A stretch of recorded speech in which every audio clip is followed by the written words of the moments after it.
Thank you for tuning in to the CBSN special, Crisis in the Middle East, Fears of War. Tensions in the Persian Gulf have now reached a boiling point between the United States and Iran. The latest escalation, Iran's strike on two bases in Iraq, where U.S. troops are stationed as revenge for the targeted killing of its top commander.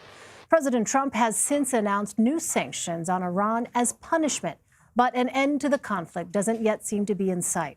Two questions currently surround the state of play in the Persian Gulf. How did we get here, and what comes next? Here's what's happened within the past 2 weeks. On December 27th, an attack on a military base near the Iraqi city of Kirkuk killed an American contractor and left several others wounded. The attack was carried out by a sect of Hezbollah with ties to Iran. The group, however, has denied responsibility. On December 29th, President Trump ordered airstrikes in sections of Iraq and Syria where some of the militia was reportedly located. The announcement was made by Secretary of State Mike Pompeo, Defense Secretary Mark Esper, and Chairman of the Joint Chiefs of Staff General Mark Milley. On December 31st, supporters of the militia group stormed the U.S. Embassy in Baghdad. President Trump condemned the violence and later threatened Iran, saying it would be fully responsible for lives lost.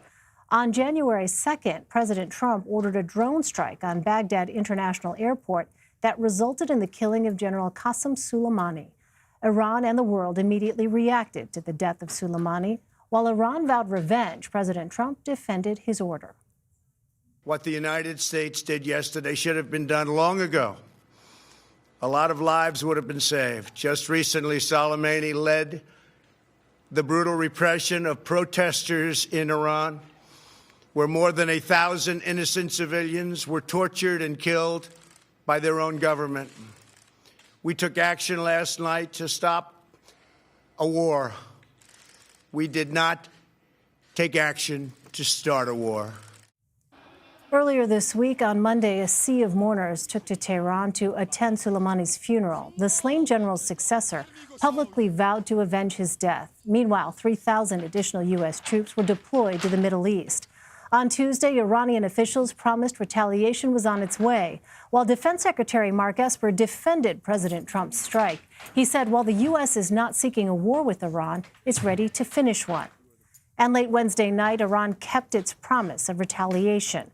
Tehran launched missile strikes on two bases in Iraq where U.S. troops are stationed, the Al-Assad Air Base and the Erbil Air Base. Both are more than 100 miles from the Iraqi capital of Baghdad. Video from state TV shows the Iranian military launching the missiles on the two bases. There were no American or Iraqi casualties in the attack. A defense official tells CBS News the U.S. had, quote, multiple hours of warning prior to the attack, giving troops plenty of time to take shelter in bunkers. On Twitter, Iran's foreign minister called the strike proportionate measures. He also said, quote, we do not seek escalation or war, but will defend ourselves against any aggression. President Trump responded to the retaliation Wednesday morning. He announced new sanctions on Tehran and slammed the Iran nuclear deal. Iran will never be allowed to have a nuclear weapon. Good morning. I'm pleased to inform you the American people should be extremely grateful and happy. No Americans were harmed in last night's attack by the Iranian regime. We suffered no casualties. All of our soldiers are safe, and only minimal damage was sustained at our military bases. Our great American forces are prepared for anything. Iran appears to be standing down, which is a good thing for all parties concerned and a very good thing for the world.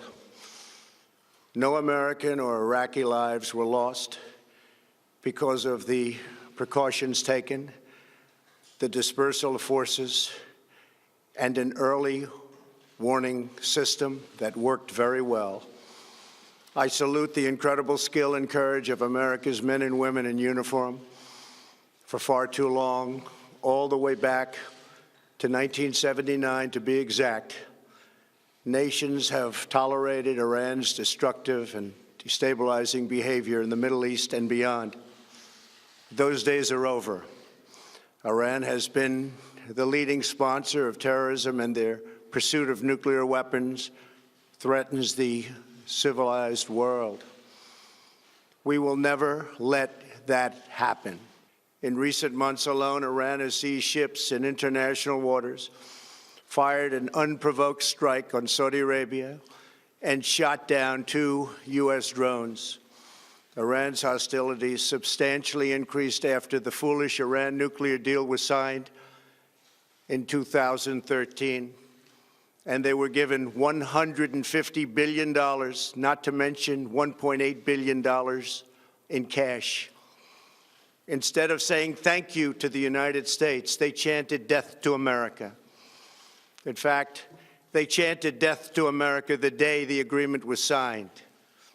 Then Iran went on a terror spree, funded by the money from the deal, and created hell in Yemen, Syria, Lebanon, Afghanistan, and Iraq. Let's bring in Major Garrett, Catherine Herridge, David Martin, and Zeke Miller. Major is CBS News Chief Washington Correspondent. Catherine is CBS News Senior Investigative Correspondent.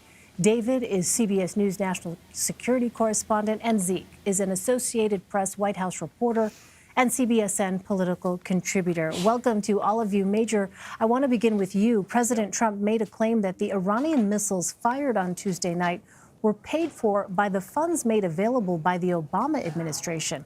What exactly is the president referencing, and is there any truth to his claims? There is no direct truth to it at all. It's utterly unprovable. It's reckless. It adds to a deepening partisan split over this maneuver by the Trump administration against the Iranian regime. But let's just step back for a couple of minutes from the assertions the president made, why they are unproven, unprovable, and deeply reckless. And I urge those watching, if you really want to do a deep dive on this, go to the Washington Post, go to the fact checkers on this. I'll only summarize what is easily summarizable about this particular topic, but there's much more to learn if you are curious. The president said $150 billion. That figure is false. He said we gave the money away. The money was not ours. The money belonged to Iran. In what form? Frozen bank accounts. Why were the bank accounts frozen? Because of international sanctions. What did those international sanctions accomplish? It brought Iran to the table to negotiate what? The Iran nuclear deal. When that nuclear deal was consummated, meaning put together and agreed upon, those frozen bank accounts were unfrozen. Okay? That's what happened. And it wasn't $150 billion. The Treasury Department, the Trump Treasury Department estimate is about 55 to 60 billion. So there's a big fact error there. The Iranians say it's much less. The president also mentioned $1.8 billion. It wasn't that much. It was about $1.6 billion. And it was part of a long settled dispute between Iran and the United States for arms purchases Iran made when? Well before 1979, when the Iranian revolutionary regime seized the U.S. embassy, took American hostages, and diplomatic relations ended. That money was handed over to Iran, much of it in cash. You could disagree with that various policy decision by the Obama administration to give that money, which belonged to Iran, had been settled by International Criminal Court, to Iran. If you disagree with that, fine. But don't suggest that that money itself was illicitly given to Iran, or suggest or imply, as the president has previously, that it was taxpayer money. It never was, never will be, never could be. And no one knows what that cash did. Now, is it worth noting that cash in the Iranian regime can go to terrorist proxies? Of course it can. And John Kerry, the former Secretary of State in the Obama administration, admitted after the Iran nuclear deal was put together that possibly and probably some of it did. But to say it paid for these missiles on this particular strike, that is a leap of not only unprovable facts, it's an assertion meant to place blame that can't be ascribed to the Obama administration at a time when the nation is trying to understand and come to grips with essential facts. David, I want to turn to you. What more do we know about the types and the number of missiles that were used and those hours leading up to the attack? Were American officials able to detect movement? How far in advance? They were. I remember being told on Sunday that the alert level of the Iranian ballistic missile force was being raised, and at that time I was told that they were within 24 hours of being able to launch. It turned out that they didn't make the decision for a little longer than that, but the U.S. Military, U.S. intelligence devotes a lot of time, energy, and money into collecting signals, intelligence on Iran. And when you start raising the alert level of your missile force, there are just some certain communications that you have to make. There are signals that start getting transmitted, and these get picked up. And if you can't actually intercept the communication and read it, you can just tell by the volume of the communications that something is up. So they had what they claim is a very good warning, and I don't doubt it. This is a game that U.S. intelligence has been playing ever since the old Soviet Union got their first intercontinental ballistic missile, keeping track of missiles around the world.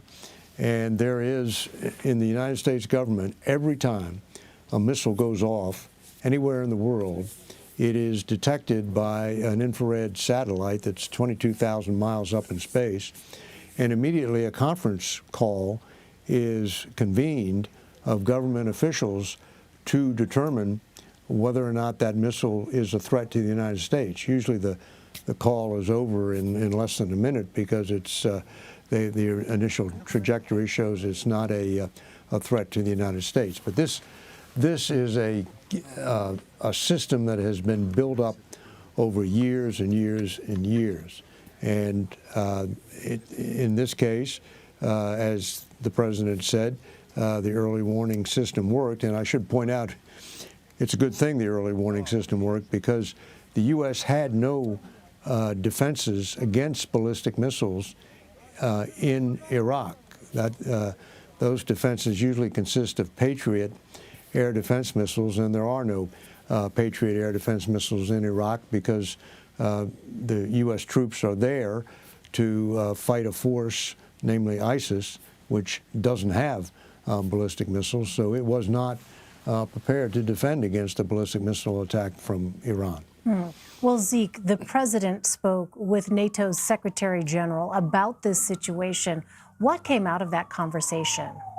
Well, we heard a little bit of that from the president during his remarks earlier today, where he discussed the possibility of NATO playing a larger role in Middle East peace and security efforts. It's worth noting that NATO played a role as part of the international coalition against the Islamic State. But this is something we've heard from the president time and again. He's complained that he believes that Cold War era alliance is obsolete and that needs to be modernized to adapt to today's threats.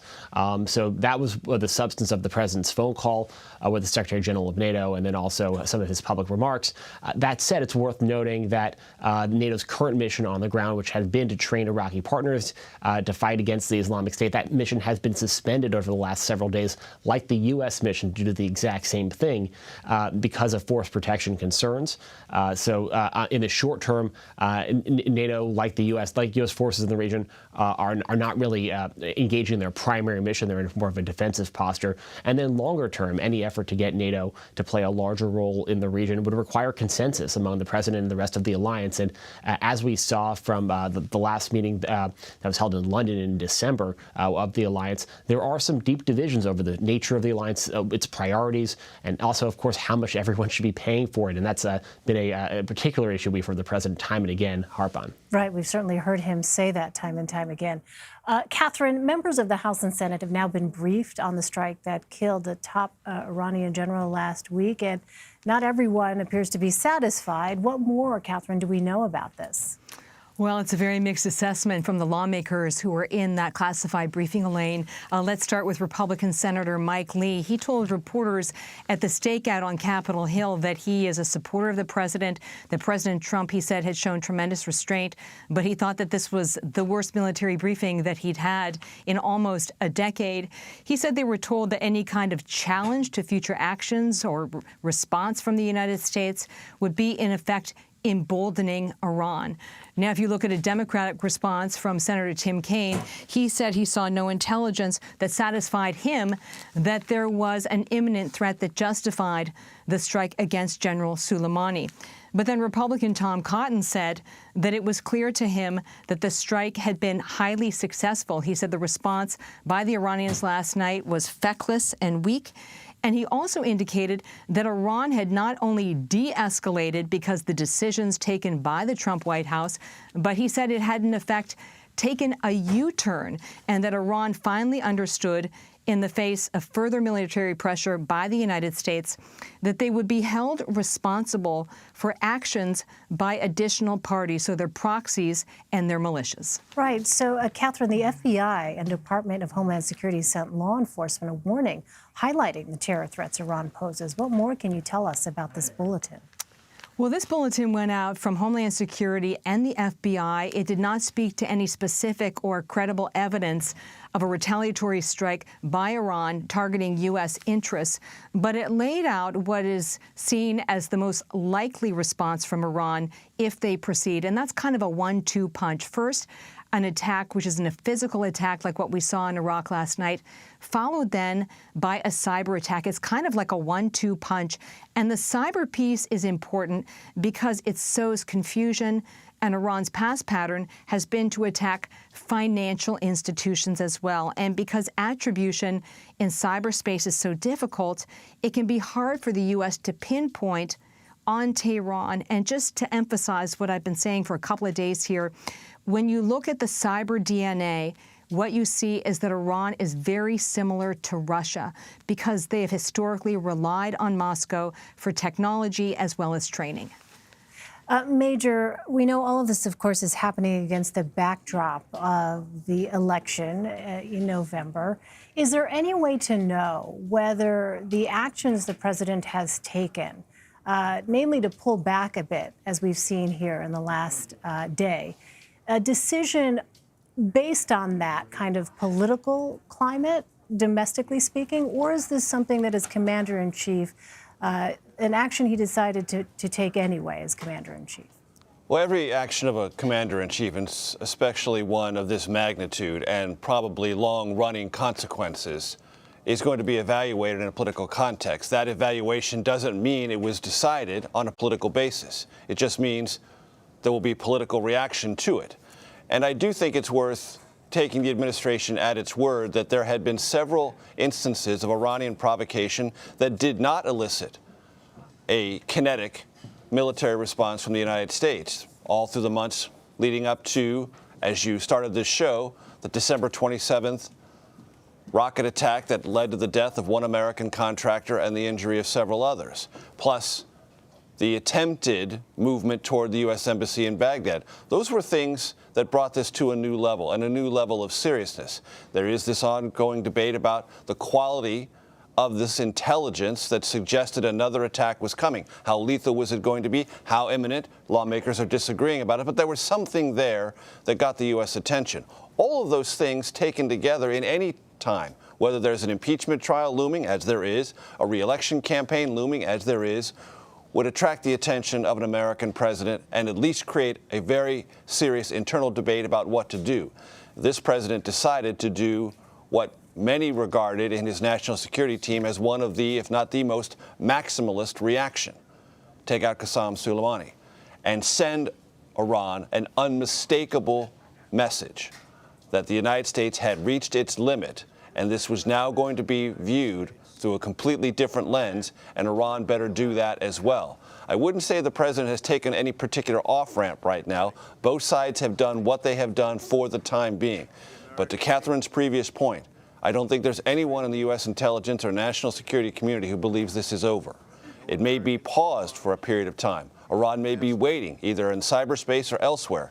or through its proxies to do other things. But for now, I wouldn't say the president is pulling back or being necessarily diplomatic. It just is at a place where both sides regard it as a status quo that is livable for the moment. But I don't think the situation is anywhere close to being over. All right, Major Garrett, Catherine Herridge, David Martin, Zeke Miller, please stand by. Ahead on CBSN, an extended cut of Norah O'Donnell's interview with Vice President Mike Pence. It's his first network TV interview since the killing of Qasem Soleimani. His take on the tensions with Iran next. You're streaming the CBSN special, Crisis in the Middle East, Fears of War.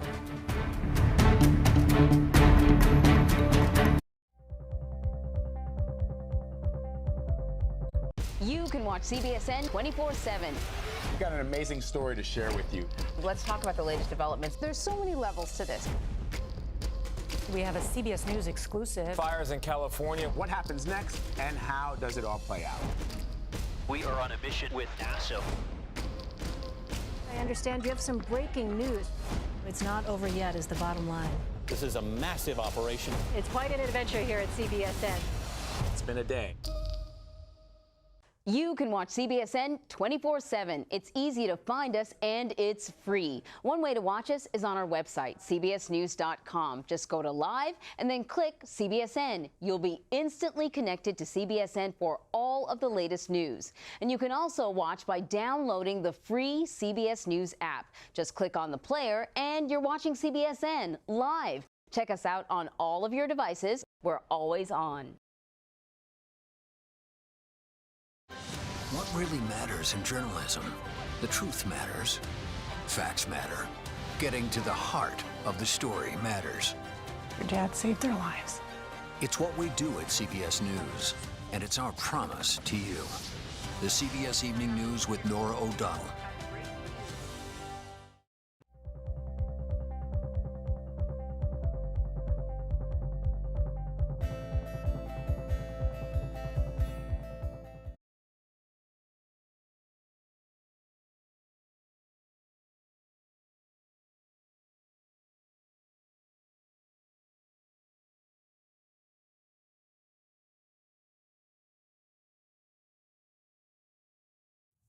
In an exclusive interview, CBS Evening News anchor and managing editor Norah O'Donnell spoke with Vice President Mike Pence about the death of General Qasem Soleimani and the retaliation from Tehran that followed. Here is that conversation. Joining us now for his first interview since the attack, Vice President Mike Pence. Mr. Vice President, thank you so much for joining us. Thank you. Good to be with you.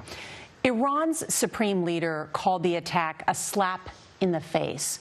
But are you worried a punch in the gut may be around the corner? Well, I think the American people can rest easier tonight, thanks to the leadership that President Donald Trump provided and the extraordinary and courageous professionalism that our military demonstrated over the last several weeks. Despite missile attacks yesterday, again, because of the professionalism of our military personnel and their preparedness, there were no American casualties, no Iraqi casualties, and our information as of this afternoon continues to be that Iran is standing down. I heard that, and the president saying that Iran is standing down. But how concerned are you that Iran is now going to begin a covert war? Well, we're dealing with a country that's been the leading state sponsor of terrorism for more than 20 years. And so we'll continue to be prepared. We'll continue to confront Iran in the way that President Trump has done since early in this administration. So what is the strategy in Iran? And is regime change the ultimate strategy? We don't seek regime change in Iran, but we want to see the regime change its behavior. You were there in the Situation Room last night with the president and other top national security officials. Thankfully, no American lives lost. Did we get lucky, or did the Iranians intentionally miss? Well, let me say that the fact that no American lives were lost was a great relief, I know, to the president, to myself, to our entire national security team, as it is to every American. Were we warned in advance? We had received intelligence over the previous several days that there may be attacks coming. We heard the threats. The world heard the threats from Iran. We moved forces. We provided the level of force protection at the president's direction. And in a very real sense, we had the early warning systems that allowed us to move Americans and our allies out of harm's way. But look, the American people deserve to know, while the missile fired at the Erbil base landed off base, the missiles that struck al-Assad struck the al-Assad air base and it clearly threatened American lives. And we are grateful there were no lives lost, but all the credit goes to our military and to their preparedness for this event. I think the question that many Americans would want me to ask is, does the threat still exist from Iran? And let's take a look at the map, because we have about 60,000 U.S. troops throughout the region in the Middle East. And of course, Iran is smack dab in the middle. And this morning, President Rouhani said, our final answer to Soleimani's assassination will be to kick all U.S. forces out of the region. Would the U.S. consider a drawdown of U.S. forces? Well, from very early in his campaign for president and through this administration, President Trump has made it clear that we don't want American forces deployed anywhere in the world other than what's absolutely necessary. But we recognize the strategic importance of the forces that are deployed today in Iraq and, frankly, all across the region. And when you look at the long career of Qasem Soleimani, all of his terrorist violence, where it cost more than 600 American service members' lives, wounded thousands of more, hundreds of thousands of deaths in Syria, all of it was designed to use terrorist violence to drive America from the region. And what our allies in the region should understand is we're going to continue to stand strong against Iranian aggression. We're going to continue to stand strong with nations around the world, demand that they abandon terrorist violence, they abandon their nuclear ambition, and we create a more peaceful and prosperous future for all the nations in the region. Everybody who's related to one of those soldiers stationed in the Middle East is worried. Are we safer now? I believe we are safer today than before President Trump ordered our military to take out Qasem Soleimani.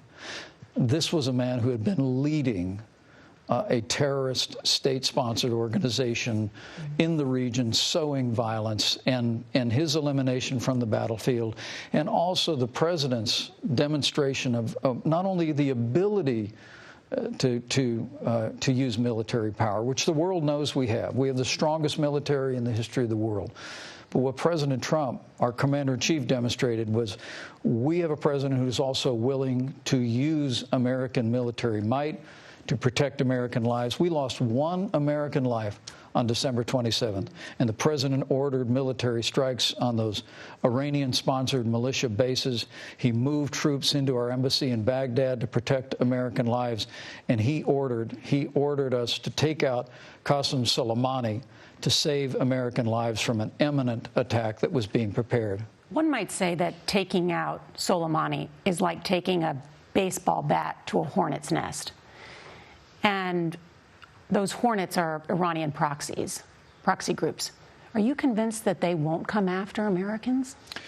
Well, the challenge that we face now is that Qasem Soleimani was, in fact, the primary leader of those Iranian-sponsored militias across northern Iran and their influence in Syria as well. But we're sending a very clear message, as we did with those 5 airstrikes to militia bases. He didn't act alone, as you know. And will not tolerate violence. And he acted at the blessing, and with the blessing, I should say, of the Ayatollah, the supreme leader. There's no question. And frankly, we're receiving some encouraging intelligence that Iran is sending messages to those very same militias not to move against American targets or civilians. And we hope that that message continues to echo. Let me ask you, because something else happened last night. This Ukrainian International Airlines flight went down. Is there any evidence or intelligence to suggest that Iranians may have taken down this plane? we don't have any information to support the cause. Our hearts grieve for all of the innocent lives that were lost in that air crash. Let me ask you, let me just turn to the Senate trial. The former National Security Advisor, John Bolton, who you worked with, said he is willing to testify. Are you concerned that he's turning against the president?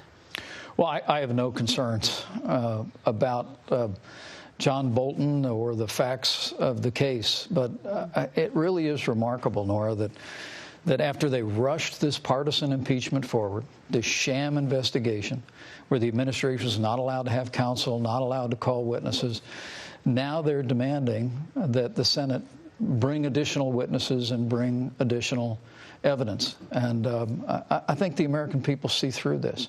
I think they see through this. But you're not worried about John Bolton partisan effort? Not in the least. What I can tell you is that the American people can read the transcript. They can see there was no quid pro quo. The president did nothing wrong. And all along the way, President Trump and my focus in this effort was to see to it that we enlisted more European support for Ukraine, and that we saw President Zelensky and the Ukrainian legislature actually take steps to end years of corruption that have beset that country. Those were the priorities. When the president was satisfied that those issues had been addressed, he released the aid, and those are the facts. Mr. Vice President, thank you for joining us. Thank you, Nora. Let's bring back our panel. Major Garrett, Catherine Herridge, David Martin, and Zeke Miller. Major, let me begin with you. Just your initial thoughts on the Vice President's response to Tuesday's attack. What stood out to you? Well, that the administration is trying to make a case that the Iranian threat was ongoing and real. It is saying less and less about the immediacy of it. And in today's briefings on Capitol Hill, that was a point of contention. How immediate, how threatening, how lethal was this threat? Or was it part of a long-standing, generalized threat that Qasem Soleimani exercised with great authority and almost unchecked movability throughout the region for many, many years? I mean, the Defense Secretary, Mark Esper, has said more than once in the last couple of days his day was due. Well, does that just mean that the United States and the Trump administration finally had enough and said, you're out and we're going to use you as the means by which to send this unmistakable message to Iran? Fine, make that case. And then live with all the consequences. But this idea that there was something so immediate, so lethal, so terrible, that evidence has not been presented to Congress, even in a classified setting. And so there is this emerging, what I would say, rationale for the administration that Iran is a bad actor, a malevolent actor in the region. True. No question about that. And that it's going to continue its maximum pressure campaign of economic sanctions and now this military action to try to redirect Iranian behavior. But it is also worth noting that in the last year, Iran's behavior has become more malign, not less. And you have to ask yourself, to what degree is that being driven by Iranian reaction to the maximum pressure campaign? Well, David, the Vice President told Nora that the U.S. has intelligence that Iran has asked its allied militias not to attack U.S. targets. What does that tell us about what could happen next year, potentially? Well, in the first place, at almost exactly the same time that Vice President Pence was making that remark to Nora, the chairman of the Joint Chiefs, General Mark Milley, was standing right across the hall from where I'm sitting, saying that we expect additional attacks from Iranian-backed militias in Iraq and elsewhere against American positions. So you got two different interpretations there of what the intelligence is saying. To me, it seems most likely that what's going to happen here is we're going to go back to this lower grade fever that had been afflicting relations between the U.S. and Iran for months and months and months, which is these attacks by Iranian-backed groups on American positions, maybe not deadly attacks, but just harassment, attacks, a rocket here, a rocket there, and that's great as long as something bad doesn't happen and one of those rockets, which are not the most precise weapons in the world, goes astray and lands on a barracks full of Americans. The killing of that one U.S.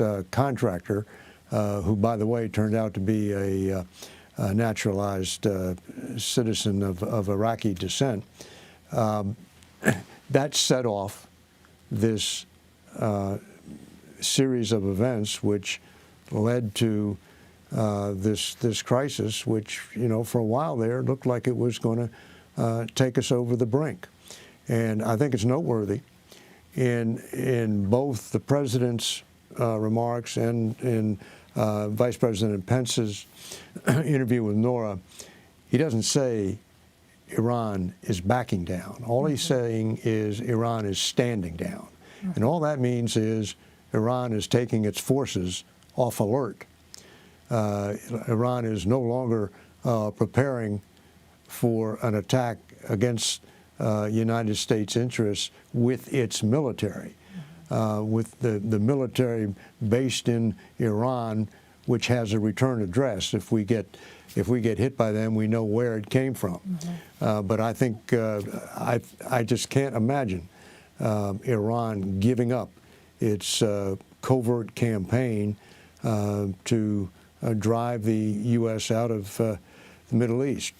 My first day on the job at CBS was in April of 1983, the day Hezbollah, which was the Iranian surrogate in Lebanon, blew up the American embassy with a suicide truck bomber. And 6 months later, a suicide truck bomber drove into a Marine barracks in Beirut and killed 242 Americans, in which until 9/11 was the worst terrorist attack. And it worked because the U.S. pulled its troops out of Lebanon. So this campaign began a long time ago, and I don't think they're about to abandon it anytime soon. Right. It's so important to remember the context of all that happened well before what we've seen take place here just in the last month or so. Catherine, let me turn to you. The Vice President said that the United States forces acted on killing General Soleimani based on intelligence. What is the latest that we actually know about the depth of intelligence behind all of this? Well, based on my reporting starting last week, a senior U.S. government official told CBS News that they had been tracking General Soleimani for a number of days and that he was personally involved overseeing a plot targeting U.S. interests in the region. And it was described to us at that time as an imminent and an active plot. What I think is key in Nora's interview with the vice president is that he has said on the record that he believes Americans are safer as a result of the targeted strike on General Soleimani. So voters can make that assessment heading into November, whether that is in fact the case. I think it's important to emphasize to folks at home that General Soleimani was special within the regime. He wore multiple hats. He was like the CIA director. He was like the special operations commander. And he was also sort of functioning in part as a Secretary of State. So to lose someone at that level of importance within a regime can be paralyzing, and that's what the intelligence is suggesting, at least in the short term. But we don't know what the medium term or the longer term picture will be for the Iranians. And to David's point, it does appear by all accounts that they are taking a pause, at least for now. Well, Zeke, the vice president said that America's maximum pressure campaign is all about bringing to an end what he calls decades of support for terrorism. So how has that pressure campaign evolved under President Trump? Well, it really began pretty much from the first days of the president's time in office. He began directing his administration officials to begin preparing for withdrawal from the 2015 nuclear deal, and looking for new ways to impose sanctions on Iran. That stemmed from the president's complaint that the nuclear deal, and from critics of that deal at the time as well, that the nuclear deal did not do enough to curtail Iran's regional and sort of malevolence and also support for terrorist groups, as well as its ballistic missile program. There's evidence that the missiles used in this strike are of an older generation than some of its newer models. That was what came out of the Pentagon briefing today. But more broadly, that because the Obama administration negotiated a deal that solely focused on Iran's nuclear program and ignored the other things, they wanted to go sort of rip up that deal and reopen and try to force Iran back to the negotiating table to craft a new deal that dealt with all of its problems. The reason why the Obama administration, of course, didn't do that 6 or 7 years ago was that they believed that there's no way Iran would do that. And there's still very little indication that Iran would do that, despite this 2.5-year campaign of crushing economic and political sanctions on Iran that have at some points brought that economy on the brink of what seemed at points like collapse, or certainly it sparked widespread protests in Iran last year as well about the economic situation there. So there are signs that that maximum pressure is being felt by Iran, but there's yet to be any evidence really of a change in behavior on the part of the Iranian government and its leadership,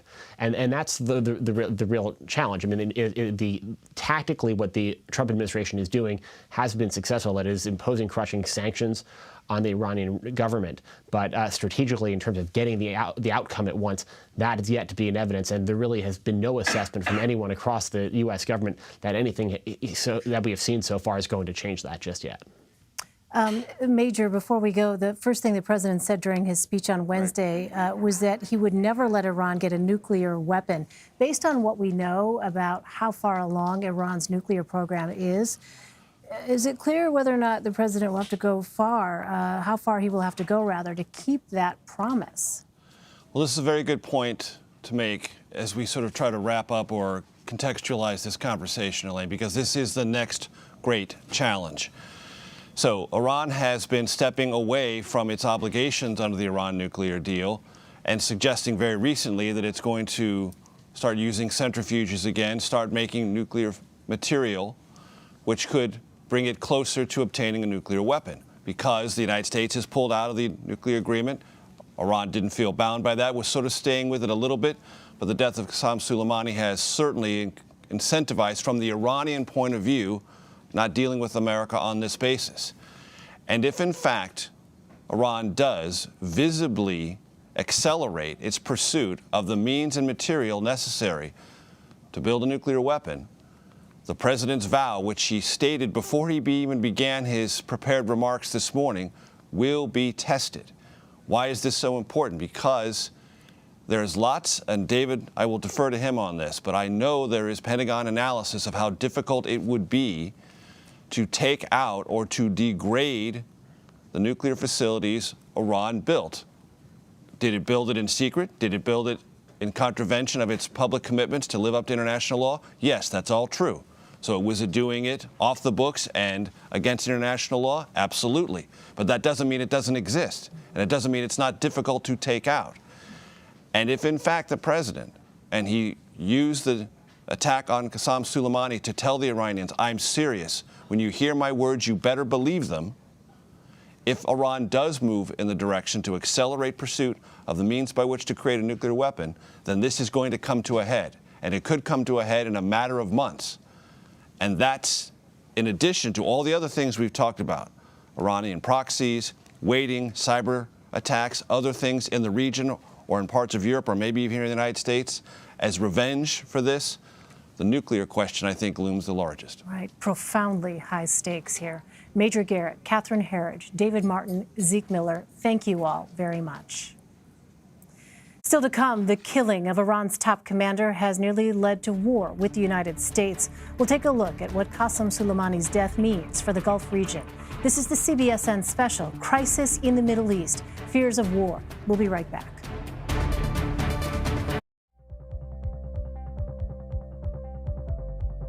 You can watch CBSN 24/7. We've got an amazing story to share with you. Let's talk about the latest developments. There's so many levels to this. We have a CBS News exclusive. Fires in California. What happens next, and how does it all play out? We are on a mission with Nato. I understand you have some breaking news. It's not over yet, is the bottom line. This is a massive operation. It's quite an adventure here at CBSN. It's been a day. You can watch CBSN 24/7. It's easy to find us and it's free. One way to watch us is on our website, cbsnews.com. Just go to live and then click CBSN. You'll be instantly connected to CBSN for all of the latest news. And you can also watch by downloading the free CBS News app. Just click on the player and you're watching CBSN live. Check us out on all of your devices. We're always on. What really matters in journalism? The truth matters. Facts matter. Getting to the heart of the story matters. Your dad saved their lives. It's what we do at CBS News, and it's our promise to you. The CBS Evening News with Norah O'Donnell.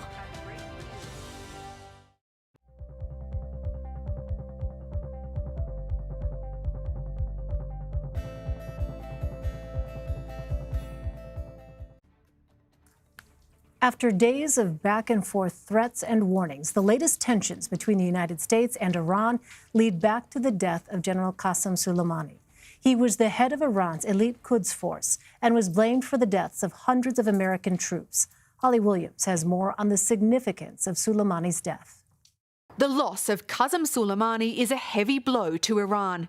He was a war hero, the commander of Iran's feared Quds force, responsible for secretive foreign operations. He wasn't well known in the United States, but he was one of the most powerful figures in the Middle East, sometimes even touted as a possible future leader of Iran. For America, though, General Soleimani was a problem. In April last year, the US designated the Quds Force a foreign terrorist organization. We are sending a clear signal, a clear message to Iran's leaders, including Qasem Soleimani and his band of thugs, that the United States is bringing all pressure to bear to stop the regime's outlaw behavior. The Pentagon says Soleimani was responsible for the deaths of hundreds of American and coalition service members and also approved the attack on the US embassy in Baghdad this week. But even many of Soleimani's enemies admitted he was a military genius.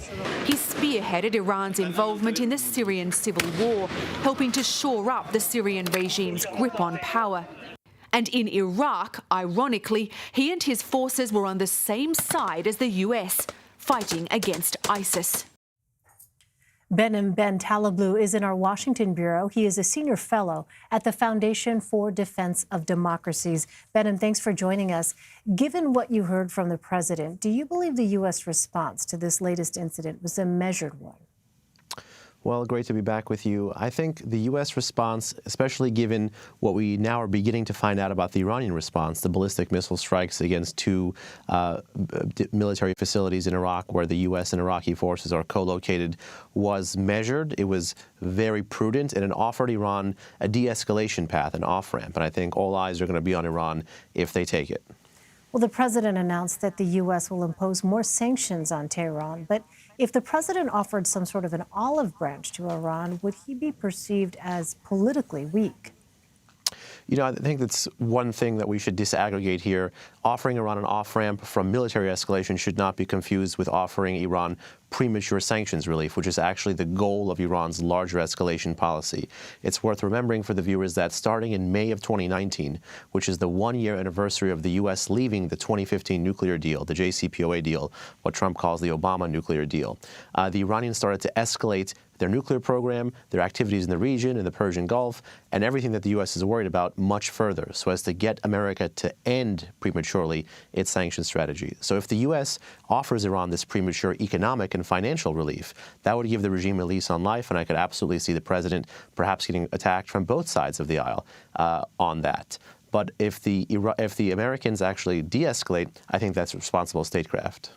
Behnam, as someone who is familiar with Iran and this regime and how it operates, in your view, have we seen the end of these latest rounds of provocations? You know, my short answer is no, but there's a no but. You know, the Iranian responses to the death of Qasem Soleimani may feature a response in other theaters, meaning the Iranians responded overtly and publicly with a high-risk military move that had a strong political signal in neighboring Iraq. But there may be more, and it may take time for the Iranians to want to plan other attacks, materialize other attacks, and decide if America's red line really will remain red over time. And even if it is the end, and I am wrong, then there will still be competition between America and Iran, because still the Iranian activities in the region are driven by both local conditions as well as a desire to turn around and upend those sanctions and get that premature sanctions relief we had been talking about.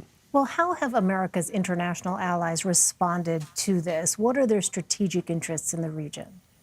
Well, it had still been evolving. We know today that President Trump mentioned something about NATO having a greater presence in the region. We don't know if this would be, of course, a replacement to U.S. forces or a complement to U.S. forces. But for a very long time now, the Europeans have not been on board materially with the way Washington has wanted them to be, with stepping up more support for some of the operations in the region. We know that not every European country in reality is supporting Operation Sentinel, which is a U.S. freedom of navigation operation in the Strait of Hormuz. The British are part of it, the Australians are part of it, but many countries are still not part of it. You had some countries weigh in on the killing of Soleimani, talking about his death. But I think all interested parties, particularly in Europe and Asia, would like to see a de-escalation. And that's why, again, all eyes are on Iran, which has this deep operational control of the proxy networks that Qasem Soleimani helped create or co-opt over 2 decades when he was at the helm of the Quds Force, and to see how they react. And news of more rocket attacks in Baghdad don't sound good to them. Well, what is Iran's biggest challenge in 2020, and how will the country make up for the loss of General Soleimani? Well, those are 2 very important questions, because bureaucratically, Soleimani's deputy, a brigadier general by the name of Ismail Qaani, was almost immediately promoted by Iran's supreme leader, Sayyid Ali Khamenei, to take over this position. And while he doesn't have the charisma of Soleimani, he will have the entire apparatus of Soleimani at his disposal. And this is an apparatus that Soleimani, again, has built over 2 decades and has yielded immense strategic and ideological dividends for Iran in places like Yemen, Iraq, Syria, Lebanon, Bahrain, Afghanistan, you name it. So he will have an opportunity. So when it comes to the U.S.'s maximum pressure campaign, where does it currently stand? Well, again, the primary tool of the U.S. maximum pressure campaign is economic sanctions. You saw a reversion to that norm, a comfortability with using sanctions in President Trump's address today about the Iranian ballistic missile strikes on those 2 facilities in Iraq. So again, Washington is returning to what it's familiar with, non-kinetic, non-military tools of punishment, deterrence, and coercion. In 2020, the question is, now that the U.S. has taken out Soleimani, now that the U.S. has responded with military force and spilled blood of pro-Iran-backed Iraqi Shia militias in both Iraq and Syria after the killing of an American citizen and the first part of this maximum pressure campaign, how much will military force feature, even if they're one-off strikes, or to put Iran back into the box in terms of containment in 2020? And for that, again, the Iranians will have to respond to drive an American response. All right, Behnam Ben Taleblu in Washington for us. Behnam, thank you very much. Thank you. For more on Iran's future, let's bring in Charles Moreno. He is a former advisor to the Department of Homeland Security. Charles, thank you so much for being with us. Where do Iran and U.S. relations go from here? Yeah. Good evening, Elaine. Thank you. We have a long way to go in terms of our relations with Iran. You know, the previous administration gave it a shot at diplomacy with the nuclear deal. This administration kind of shied away from that, withdrew from that, and focused more on the military instrument and certainly the economic through sanctions. So there's a lot of trust that needs to be restored here on part of Iran. This administration's been, I would say, very patient with some of the actions of Iran and their proxies, Hamas and Hezbollah. And I think following these attacks, we're going to have to sit back and they're going to have to demonstrate some good faith here towards the United States.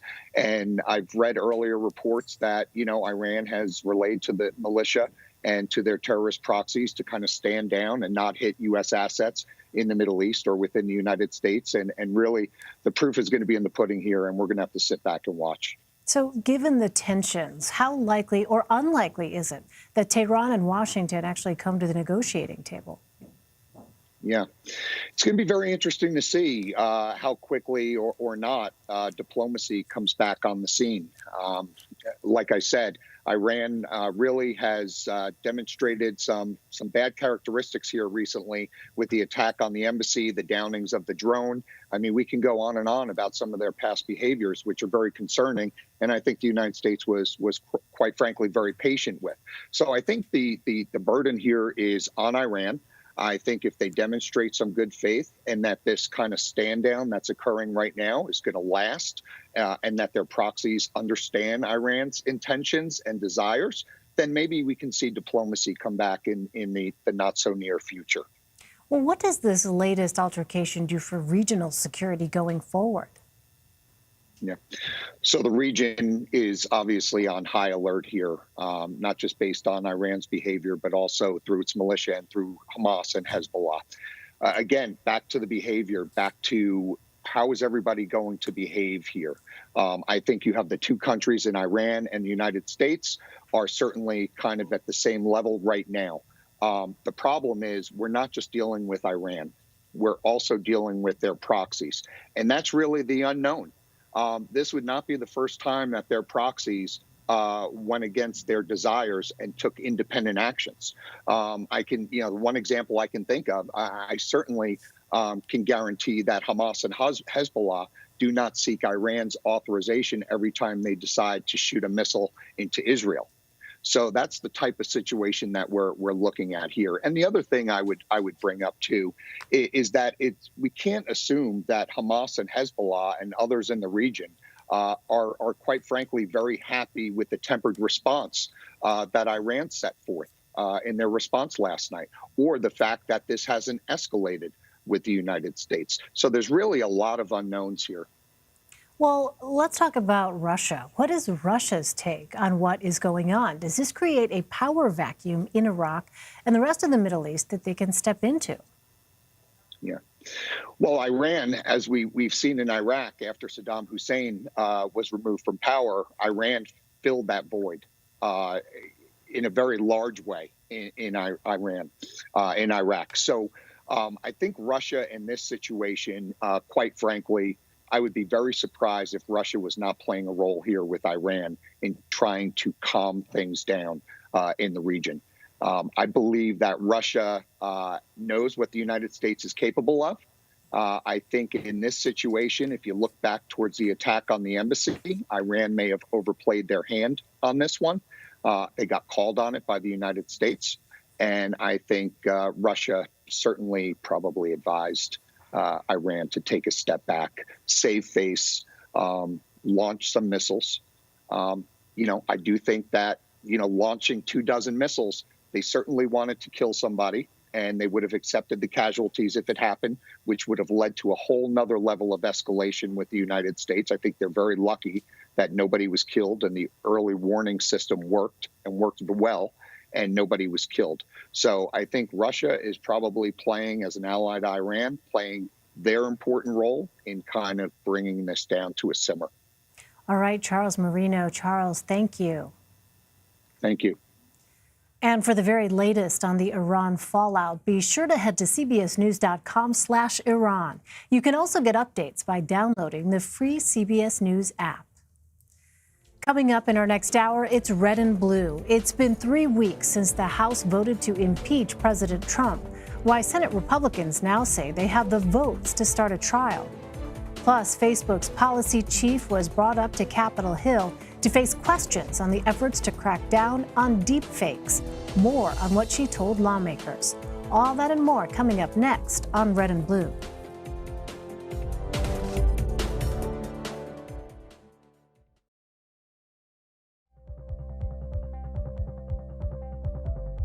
You can watch CBSN 24/7. We've got an amazing story to share with you. Let's talk about the latest developments. There's so many levels to this. We have a CBS News exclusive. Fires in California. What happens next and how does it all play out? We are on a mission with Nato. I understand you have some breaking news. It's not over yet, is the bottom line. This is a massive operation. It's quite an adventure here at CBSN. It's been a day. You can watch CBSN 24/7. It's easy to find us and it's free. One way to watch us is on our website, cbsnews.com. Just go to live and then click CBSN. You'll be instantly connected to CBSN for all of the latest news. And you can also watch by downloading the free CBS News app. Just click on the player and you're watching CBSN live. Check us out on all of your devices. We're always on. What really matters in journalism? The truth matters. Facts matter. Getting to the heart of the story matters. Your dad saved their lives. It's what we do at CBS News, and it's our promise to you. The CBS Evening News with Norah O'Donnell.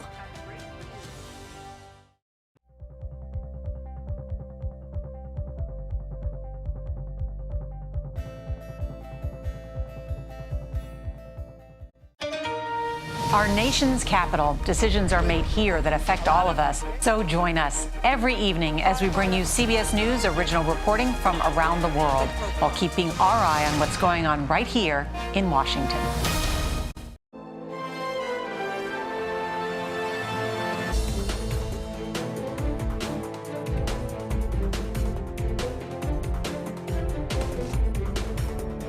Iran appears to be standing down, which is a good thing for all parties concerned and a very good thing for the world.